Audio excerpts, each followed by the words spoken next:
I watched the entire room rise to its feet, applause crashing together the moment the numbers went green. Minutes earlier, bankruptcy had been a certainty. Now it was history. For a brief, dangerous second, I thought the applause belonged partly to me. I had carried the debt talks, frozen payments, signed personal guarantees, and stitched together a rescue no one else wanted to touch. Charles Whitmore stood at the head of the table. He is the chairman of the board, and my father. He lifted a hand, and the clapping faded instantly. Let's not romanticize what just happened. He looked at me, smiling thinly. Vivian did what was required. Nothing more. But laughter rippled, polite and obedient. It landed on me like static. I think the shock is coming. It's like enduring the terrible cold of winter. And what's the temperature where you live right now, if you're still sitting here with me? Please tell me your lucky number. Consider it a greeting between us. Let me continue telling my story. My father didn't pause long enough for the words to settle. The board has made its decision, he continued, turning toward my sister. Effective immediately, Eleanor Stone will serve as Chief Executive Officer. Eleanor rose smoothly. Already practiced at gratitude, continuity, optics, family without the inconvenience of responsibility. No explanation followed. No acknowledgement of risk or sacrifice. Just one final line. Delivered like policy. This transition reassures our partners. I stayed seated. I didn't defend myself or ask the obvious questions. Arguing would have made me emotional, and emotion is always used as proof of unfitness. Shock tightened into irritation. Irritation into confusion. I kept wondering how saving the company could be reduced to a footnote. While my failure was announced with confidence, people congratulated Eleanor. Others thanked me quietly, as if whispering absolved them. When the room thinned, a lawyer I barely recognized stopped beside me. He slid a thick folder into my hands and murmured, "Don't lose this. It's unusual." I held it there, unsure whether it was an apology or a warning. Either way, it felt heavier than any applause the room offered. Before we continue, I want to be clear with you. The story you're about to hear is a blend of real workplace situations and fictional elements, with artificial intelligence used to deepen the emotional experience and help deliver the message. I hope it resonates with you. And if it doesn't, that's okay too. Please rest well and take care of yourself tonight. I tried to tell myself the announcement was just politics, that real work still mattered. But bitterness crept in as the days passed. I remembered the choices no one wanted to make selling assets that carried our name.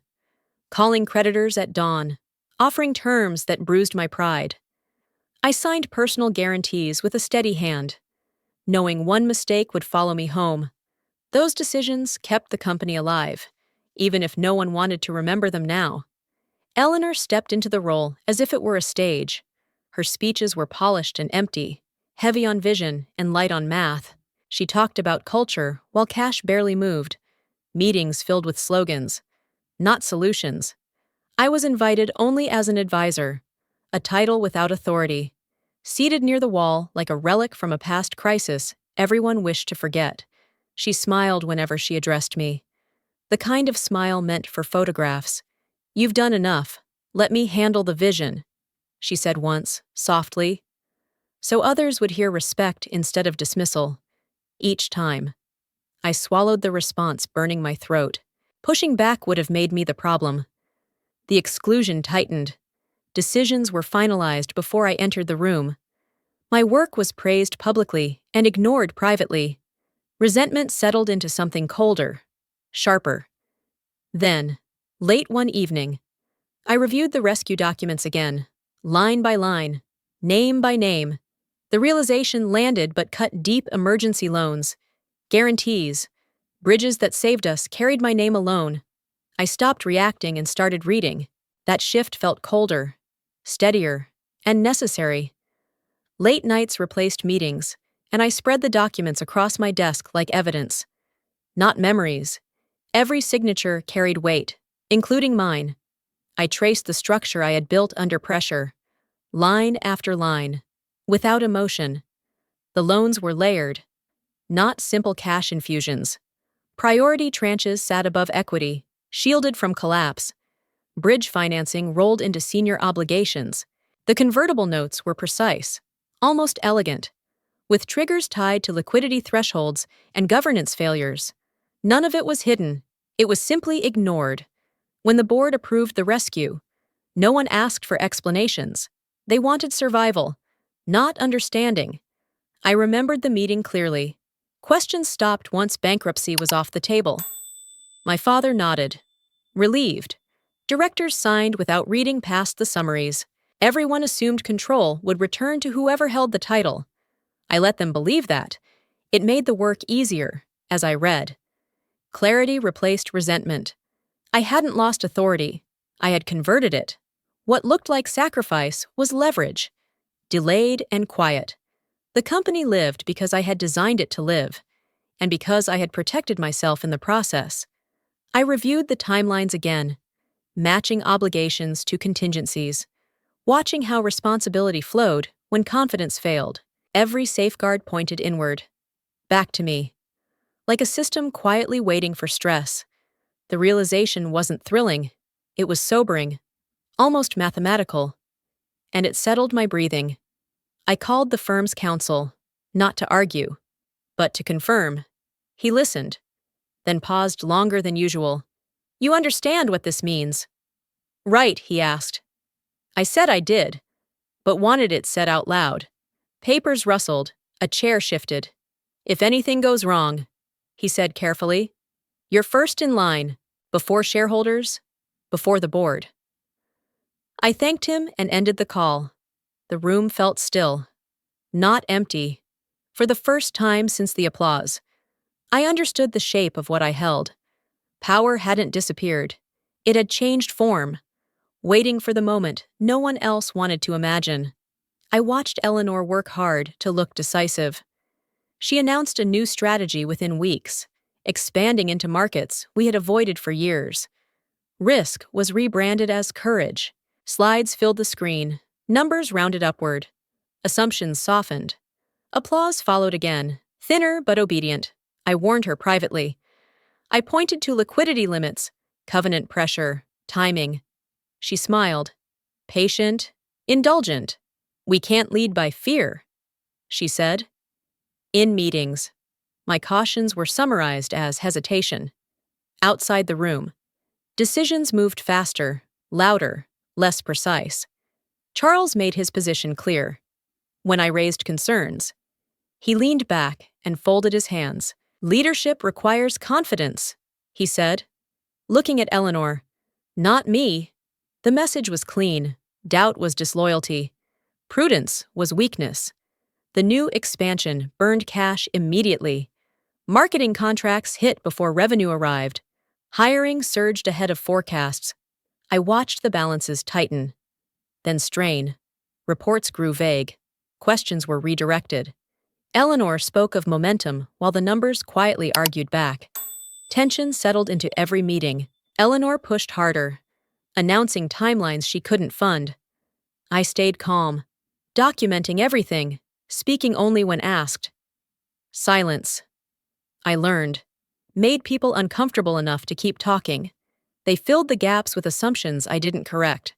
The first warning came disguised as routine. A supplier demanded revised terms. A lender delayed confirmation. Eleanor dismissed both as noise. "This is what growth feels like," she said, smiling toward the board. That afternoon, my phone rang. Not Eleanor's, not Charles's. The bank's number lit the screen. I stepped aside and answered. "We need to discuss your guarantees," the voice said. Careful and direct. "Cash flow projections aren't holding." I looked back through the glass. Eleanor was still presenting. Charles nodded along. The room believed leadership was happening. I ended the call slowly, understanding the shift. The company had chosen its face. The system, quietly, had chosen me. I didn't smile, didn't rush, didn't intervene. Pressure was finally visible. Eleanor felt it. My father ignored it. I simply waited, steady. Knowing tension always exposes what confidence hides when numbers stop pretending under bright rooms and polite applause fading. I didn't step in when the call started. That was deliberate. I listened, took notes, and acknowledged receipt. Nothing more. Credit officers asked for updates, clarification, reassurance.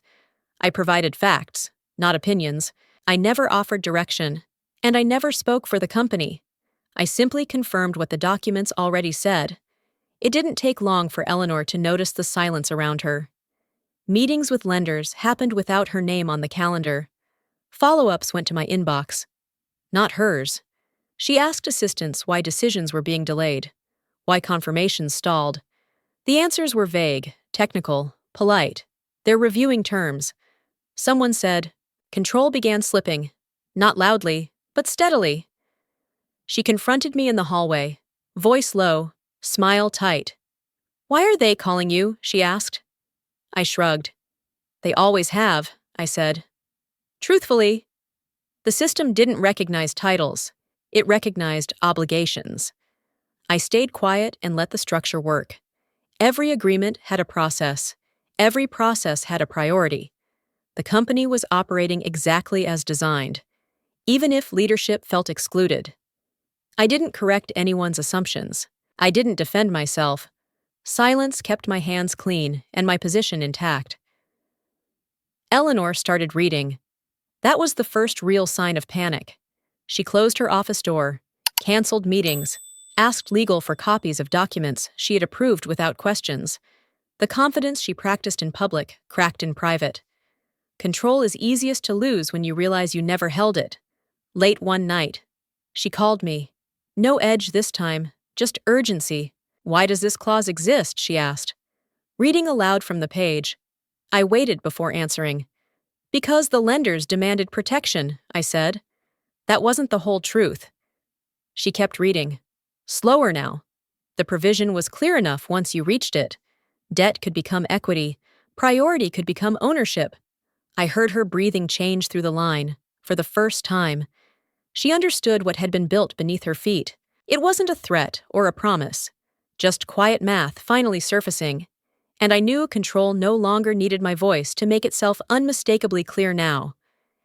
If you think staying silent, letting the system work, and refusing to interfere was the right move here, leave a single dot in the comments. I knew the moment Eleanor asked for a private meeting that control was slipping. She closed the door harder than necessary and stood across from me. Arms crossed, eyes sharp with panic she couldn't hide.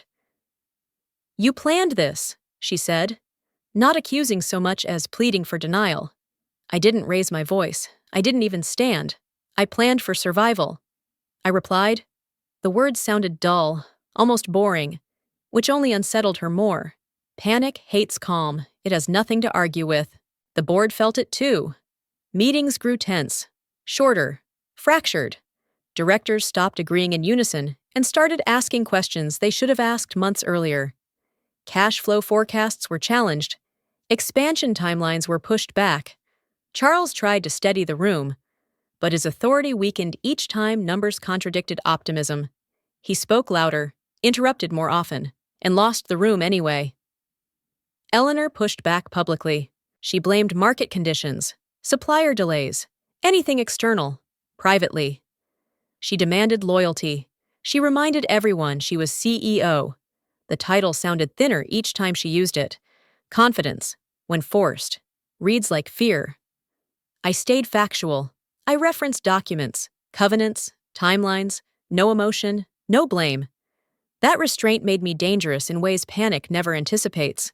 Charles watched the board split, half clinging to Eleanor's certainty, half leaning toward the math I laid out without commentary.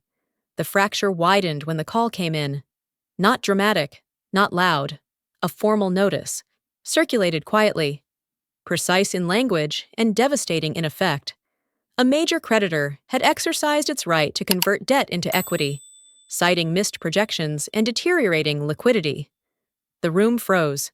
Eleanor read the notice twice before looking up. Charles reached for explanations that didn't exist. This wasn't sabotage. It wasn't rebellion. It was structure behaving exactly as designed. I said nothing. I didn't need to. The system had spoken. Panic had exposed leadership. Planning had preserved leverage. And for the first time, everyone understood the difference. Silence settled, and with it, a clarity that no speech could fix. Because numbers, not confidence, decide who remains standing when pressure finally arrives inside companies. I arrived early to the emergency shareholders meeting, not to prepare a speech, but to listen. The room felt different from the board meetings before. No rehearsed optimism. No slogans, just folders, tablets, and lawyers lining the walls. This wasn't a fight for control. It was an accounting of reality. When the meeting was called to order, no one raised their voice. Numbers replaced opinions. Cash positions, dilution scenarios, priority waterfalls. Every slide ended the same way: signatures, dates, obligations. I said very little. I didn't nominate myself. I didn't mention leadership or vision. I simply confirmed ownership rights already in motion. Some shareholders looked relieved. Others looked betrayed, as if math had personally offended them. Eleanor sat rigid, hands folded, absorbing each line as it erased another assumption. Charles tried once to redirect the conversation, but even he stopped when the attorneys cut in. This meeting wasn't emotional terrain. It was contractual. Documents circulated, pens moved, votes were counted without drama. The outcome didn't feel like a victory or a loss, just an inevitable correction. No one clapped. No one argued.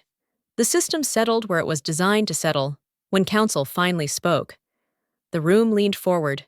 His voice was calm, procedural. He explained how the conversion rights had been exercised, how priority positions shifted, how control consolidated. Then he looked directly at me. "Effective immediately," he said. "Vivian Stone is the controlling creditor." The phrase landed heavier than any title. I wasn't crowned. I wasn't announced. I was acknowledged. Authority didn't come with applause, only responsibility. Eleanor didn't look at me. Charles stared at the table, older somehow. I signed the final page and slid it back without comment. There was no coup here, no rebellion, no emotional reckoning, just paper doing what paper always does when people ignore it long enough. As the meeting adjourned, I gathered my files and stood. Control had changed hands quietly, without speeches or promises. Justice, I realized, doesn't arrive with noise. It arrives with clarity, leaving everyone to confront the difference between what they wanted to believe and what they signed. I expected outrage, but what followed was emptiness. Eleanor kept the title, at least on paper. Emails still addressed her as Chief Executive Officer, and her name remained on the website. Yet every meaningful decision paused at my desk, waiting for my signature. Budgets, contracts, refinancing approvals, nothing moved without me. Power had shifted so completely that no one bothered to pretend otherwise. Eleanor tried to act normal. She chaired meetings, outlined plans, and asked for updates she couldn't authorize. Each time, someone glanced at me before responding. The hesitation was subtle, almost polite, but it drained the room of energy. Authority without control is exhausting to perform. Charles announced his resignation quietly. He said it was to preserve the company's integrity, to spare it further distraction. No one argued. His departure felt less like an exit and more like an acknowledgement that the old structure had expired. I watched him clear his office without comment, unsure whether I felt relief or grief. Days passed in a strange stillness. Eleanor stopped making announcements and started asking permission. She reviewed documents line by line, searching for leverage that wasn't there. I signed when necessary, declined when prudent, and explained nothing beyond the numbers. Emotion would have cheapened the clarity. One afternoon, she finally looked at me and asked, "So what am I now?" The question wasn't hostile. It was empty. I didn't answer right away. The truth was visible everywhere in stalled initiatives, revised org charts, meetings shortened to minutes. The realization settled on her slowly. The chair, the title, the speeches, they were decorations. The company responded to structure, not symbolism. When she nodded, it wasn't acceptance or defeat, it was understanding. Titles collapse quietly, leaving behind silence where certainty used to sit. I felt no triumph in that moment, only a hollow calm. Winning without celebration is its own kind of cost. The system had corrected itself, and all that remained was responsibility. Heavier than anger, heavier than pride. It pressed forward, demanding patience, restraint, and a steadiness no title could grant. That truth stayed. With me alone. In silence. Always. I learned how quiet defeat can be when Eleanor's resignation arrived. No meeting, no confrontation, no raised voices, just a short email forwarded by legal, citing personal reasons and thanking everyone for their confidence. The office didn't pause. Calendars stayed full. Conversations lowered by a notch, as if shame traveled best in whispers. Eleanor didn't say goodbye. She cleared her office early, before assistants arrived, leaving the chair exactly where it was. Watching her go felt heavier than any firing I had endured. There was no villain to blame, no injustice to protest, only the slow collapse of certainty, witnessed by people trained to pretend nothing personal ever happens at work. I didn't celebrate. I didn't feel victorious. I reviewed approvals, answered lenders, and signed documents that still needed my name. Silence followed me through the halls, respectful and uncomfortable. Some people avoided me, others offered careful smiles, unsure whether sympathy or congratulations applied. I accepted neither. The email became official policy by afternoon. Eleanor Stone had resigned. Interim arrangements were announced. The company moved on with impressive efficiency. Failure, I realized, doesn't require drama. It only requires inevitability. Later that day, the board requested a private discussion. No agenda was attached. I knew better than to expect an apology. They spoke carefully, acknowledging stability, continuity, trust, words polished to remove emotion. Then came the offer, framed as responsibility, not reward. They asked me to return in a formal capacity, not as chief executive officer, not as a public face.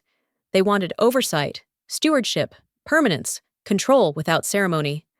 I listened without reacting. I asked one question and received a nod. That was enough. When the call ended, I sat alone, absorbing the weight of it.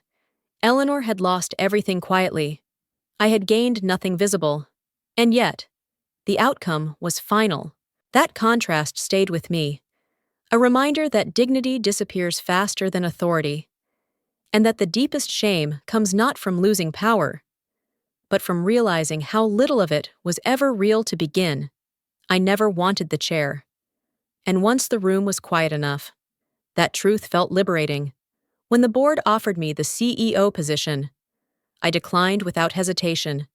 Titles invite noise, expectation, and performance. Control requires patience, structure, and restraint. Instead, I stayed on as owner-operator, responsible for outcomes, not appearances. I approved capital, stabilized creditors, and rebuilt systems without standing at podiums or issuing speeches. Decisions moved faster without ceremony. Accountability became clear. No one needed convincing anymore. What surprised me was the calm. There was no urge to punish, no need to humiliate anyone who had doubted me. The system had already done the work. Contracts enforced reality. Numbers corrected arrogance. Silence restored balance. I walked out that day lighter than I arrived, knowing justice doesn't announce itself. It settles. It endures. They gave her the title. I kept the company alive, and I finally slept without fear. This story taught me something practical, that no spreadsheet ever could power that lasts, is built quietly. And dignity often survives where pride collapses. I learned that staying calm under pressure is not weakness, and silence can be a form of integrity when noise would only protect egos. Emotionally, the hardest part wasn't being overlooked, it was choosing not to retaliate when retaliation felt justified. Holding that line took more strength than any confrontation. There's a human lesson here too. Families, companies, and systems all test our values differently. When loyalty and fairness collide, What do we owe ourselves? And what do we owe the people who depend on our decisions if you were in my place? Would you fight publicly for recognition? Or would you protect what matters most and let time reveal the truth? That question doesn't have an easy answer. And that's exactly why it matters. What stayed with me is this: justice doesn't always look dramatic, but it feels deeply freeing when it arrives. It restores balance without destroying people. It reminds us that doing the right thing can still change outcomes, even if it takes patience. If you're listening right now, tell me, where are you tuning in from today? Your voice matters here. And if this story resonated, consider subscribing, liking, commenting, or sharing it. One subscription from you helps this story reach someone who might need it. One share could help another person choose restraint over regret, clarity over anger. By being here, you're not just watching, you're helping these lessons travel further, and that's how real change quietly begins. This story was fully created and produced by our team. We do not copy or borrow content from any other channel. Thank you for staying with us and listening until the end.